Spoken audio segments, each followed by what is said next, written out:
You know, years and years ago, I was ministering in Europe and was in Frankfurt, Germany. So I went with a friend, and we spent the afternoon with Reinhard Bonnke. He still had his office in Frankfurt at the time. We had lunch with Reinhard and spent 2 or 3 hours with him, and it was a neat time.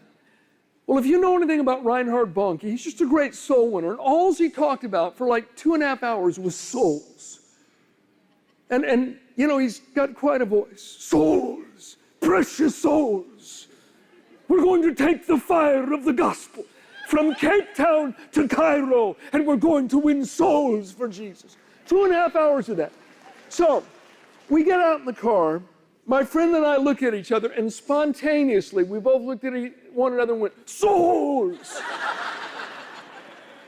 Why did he talk about souls and the kingdom and the blood of Christ so passionately? Because it filled his heart. What fills our hearts, we talk about. How important really is this? Listen to this verse. It's Malachi 3:16, and this is from the Living Bible. It'll be on the screen. It says, "Then those who feared and loved the Lord spoke often of him to each other, and he had a book of remembrance drawn up in which he recorded the names of those who feared him and loved to think about him." There is a book in heaven where God records the names of those that speak about him often. Is your name in that book?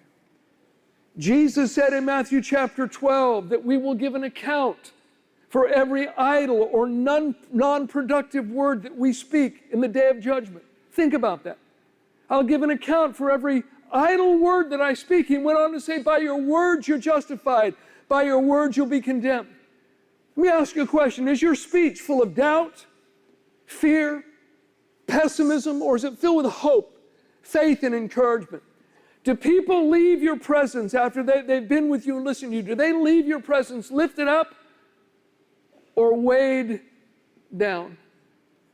Now, somebody said, well, look, I just believe in being honest. If things feel dark or things look dark, I'll say so. When my circumstances change, then I'll change my speech.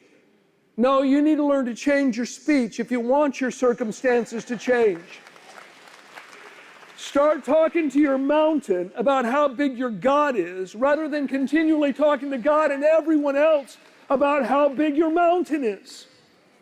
Learn to shout while Jericho's walls are still standing.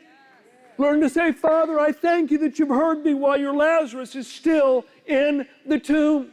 Yes, we need to be honest, but listen to me. People that are close to God are people of faith, and faith always affects our speech.